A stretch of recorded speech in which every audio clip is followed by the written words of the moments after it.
샬롬. 강동 시니 아카데미 모든 어르신들 또 한 주간 잘 보내셨나요? 오늘 또 하나님 안에서 귀한 날을 보내며 하나님 주신 생명으로 승리하시길 간절히 소망합니다. 오늘 나눌 말씀 산상수훈에 나오는 팔복에 대한 말씀인데요. 그 전에 잠시 기도하겠습니다. 하나님 감사와 찬양을 드립니다.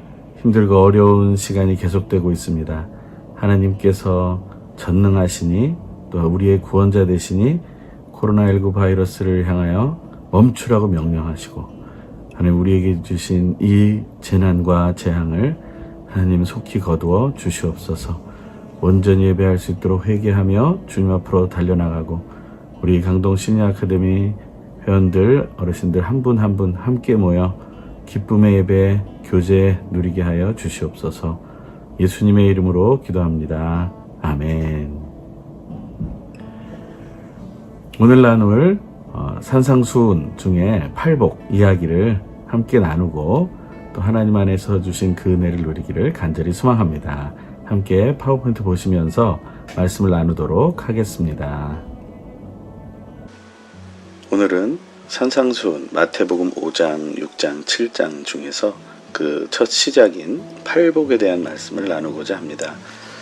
팔복에 대한 이야기는 우리가 잘 알고 있죠. 마음이 가난한 사람들은 복이 있나니 천국이 저희 것입니다. 그랬습니다. 이처럼 하나님의 나라를 보여주고 싶은 것이 하나님의 뜻인 것이죠. 하나님의 나라라는 것은 무엇입니까? 그것을 하나님은 우리에게 보여주고 싶으신데 어떤 사람이 하나님의 나라를 보고 누릴 수 있을까에 대해서 예수님은 제자들과 무리들에게 말씀하고 계시는 겁니다. 왼쪽 그림을 보면 하나님 나라를 향해 예수님께서 인도하기 위해서 제자들과 무리들을 산으로 인도하셨죠.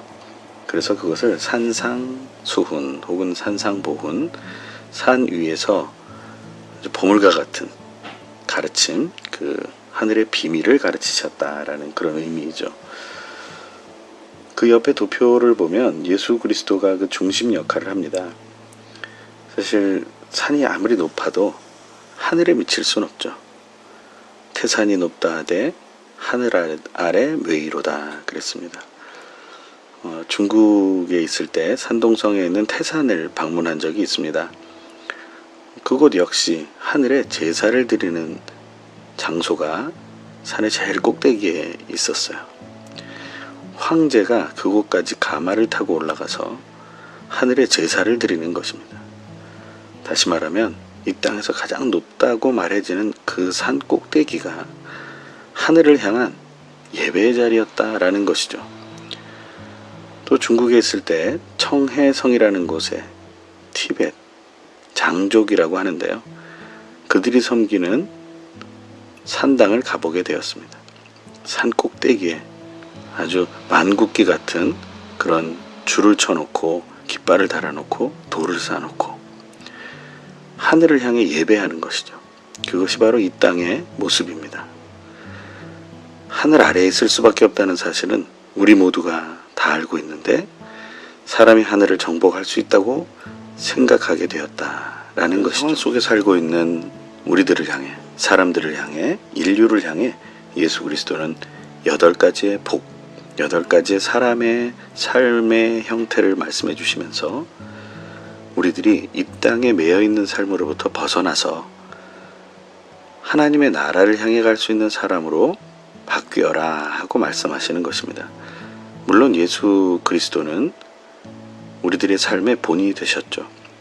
그리고 우리가 그 삶을 잘 따라갈 수 있도록 하나님 아버지께서는 인내하며 사랑하며 기다려주시고 또 성령 하나님께서는 우리에게 임하셔서 우리를 감동을 주셔서 하나님의 나라를 향해 갈 수 있도록 도와주신다라는 것입니다. 그것을 우리가 하나씩 살펴보기 원합니다. 그 표를 쭉 보시면서 한번 저희가 생각해 보겠습니다. 왜 예수님은 마음이 가난한 사람들이 하나님의 나라를 보고 누릴 수 있다고 했을까요? 그것은 현실을 살고 있는 사람들이 돈과 명예와 권력을 사랑하는 사람들이 되어가고 있기 때문에 그렇습니다. 그것은 저도 마찬가지입니다. 돈이 싫지 않고 명예가 싫지 않습니다. 권력이 나쁘지 않다고 생각합니다. 그것은 무엇입니까? 언제나 이쪽으로 쏠려 갈 수 있는 가능성이 있다는 것이죠. 그러한 삶을 내려놓으라고 예수님은 말씀하고 계시는 것입니다. 두 번째는 슬퍼하는 사람들입니다. 왜 슬퍼하는 사람들이 되어야 할까요? 슬퍼한다라는 것은 자기를 위해 슬퍼하라는 것이 아닙니다. 모두를 위해 슬퍼하라는 것이죠. 진짜 슬퍼할 수 있는 사람들. 왜 그렇게 슬퍼하는 사람이 되어야, 애통하는 사람이 되어야 하나님의 나라를 보고 누릴 수 있다는 것일까요?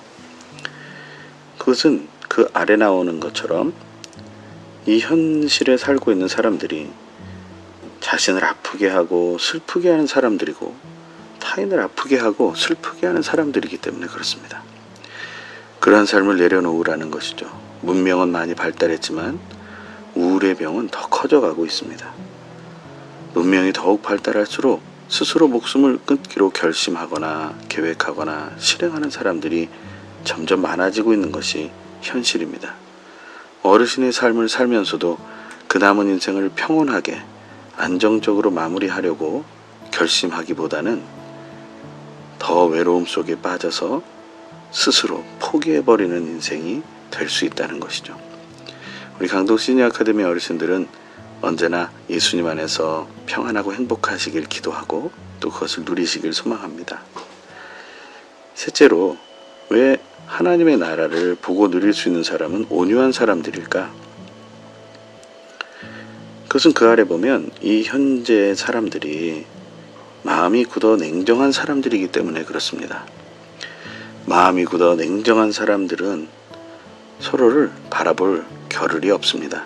늘 자기 일로 분주하고 자기 일에 집중하여서 개인주의라는 아주 좋은 허울을 두르고 이기적으로 살아가는 거죠.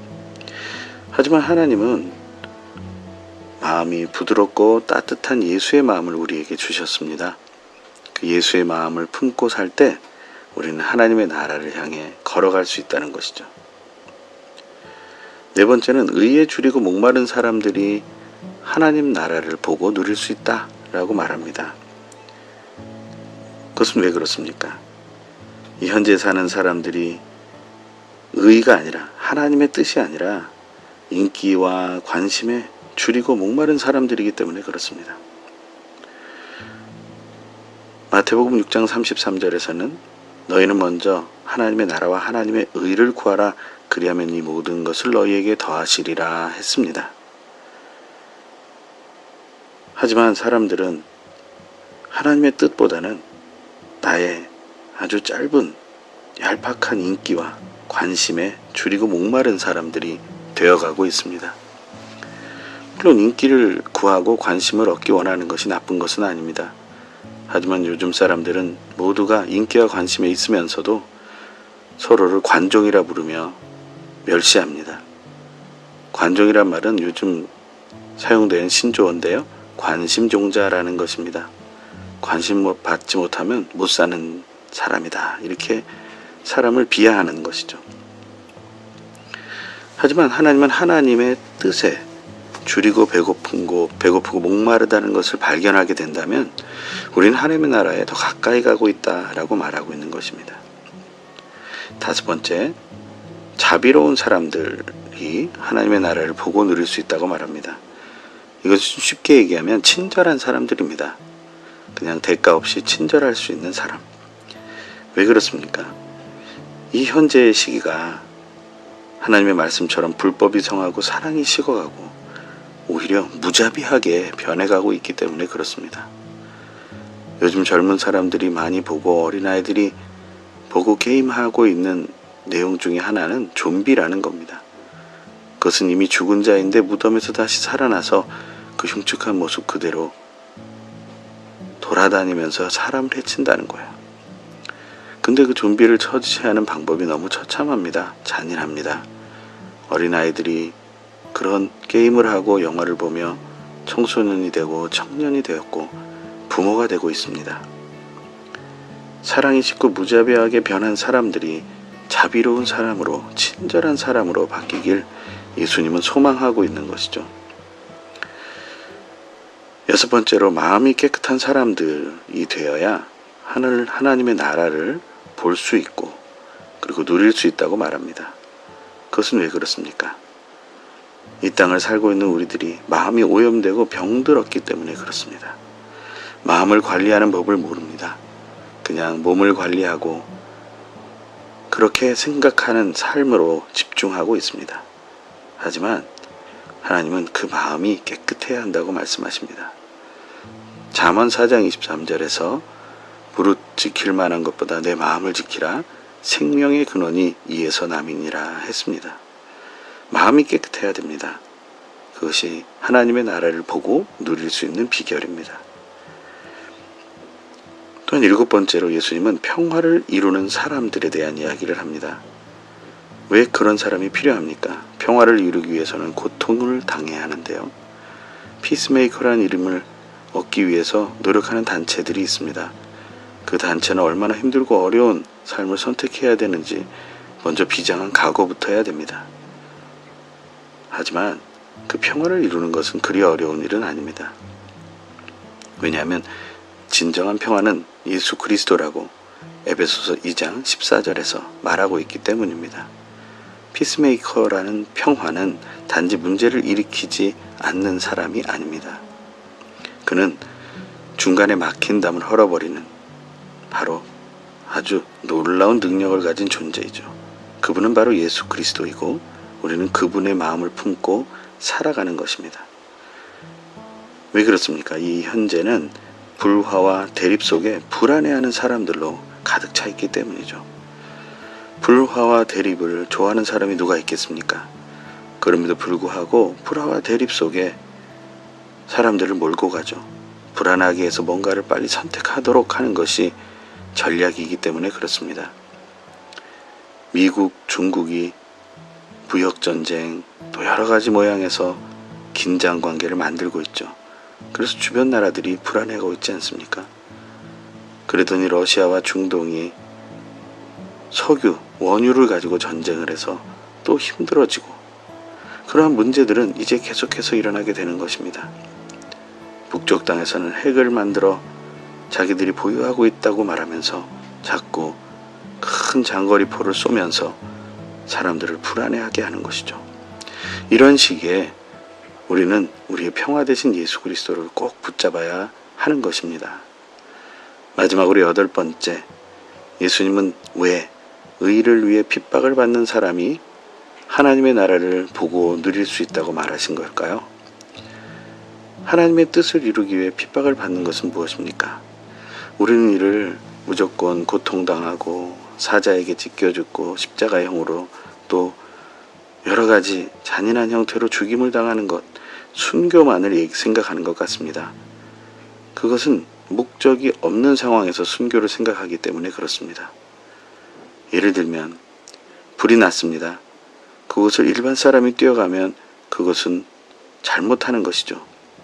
하지만 보호장구를 다 갖추고 그리고 그곳에 가서 위기 상황에 어떻게 대처해야 될지를 알고 그런 전문 구조 요원들이, 소방관들이 뛰어들게 된다면 그것은 우리가 안심하게 될 것입니다. 물론 소방관이나 구조대원들이 안전하다는 것은 아닙니다.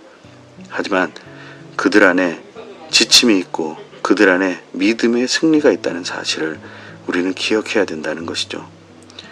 의를 위해 핍박을 받는다는 건 바로 그것입니다.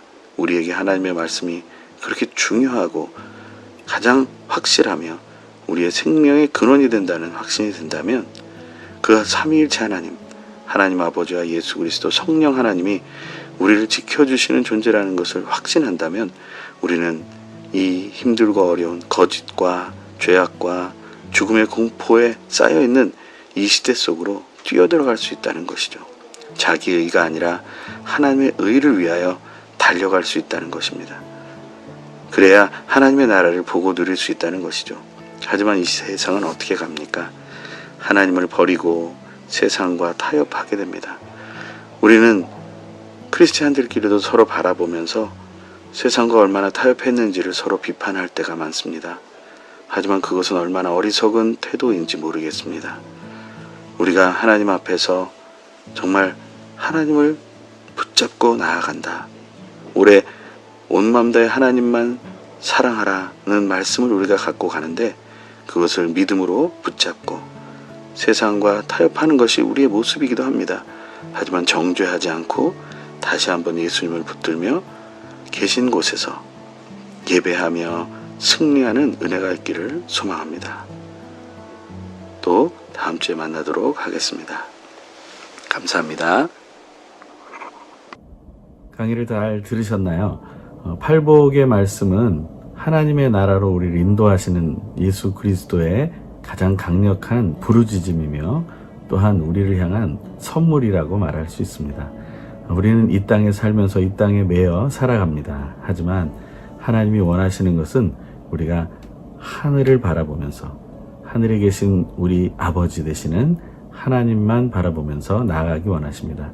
또 한 주간 하나님 안에서 승리하시길 간절히 소망합니다. 특별히 다음 주간에는 어버이날이 있는데요. 그 모든 시간 안에 하나님께서 주신 그 은혜 잘 누리시길 바라고, 또 혹시 그것을 누리지 못하는 분들이 계신다면 하나님께서 우리 아버지 되심을 기억하며 하나님께 기쁨 드리는 삶을 누리게 되길 소망합니다. 기도하고 마치겠습니다. 하나님 아버지, 감사와 찬양을 드립니다. 오늘도 하나님 안에서 믿음에 승리하게 하여 주시옵소서. 하나님, 오늘도 나눠주신 그 하늘의 말씀, 8가지 복의 말씀 모두 받아 누리는 우리 강동 시니어 아카데미 어르신들 되게 하여 주시옵소서. 한 주간도 평안케 하시고 기쁨이 넘치게 하여 주시고 강건케 하여 주시옵소서. 귀하신 예수님의 이름으로 기도합니다. 아멘. 또 한 주간 또 하나님 안에서 기쁘고 또 승리하시기를 소망합니다. 세상 것 바라보지 말고 오직 하나님의 말씀 속에서 우리 화이팅 하겠습니다. 샬롬, 사랑합니다.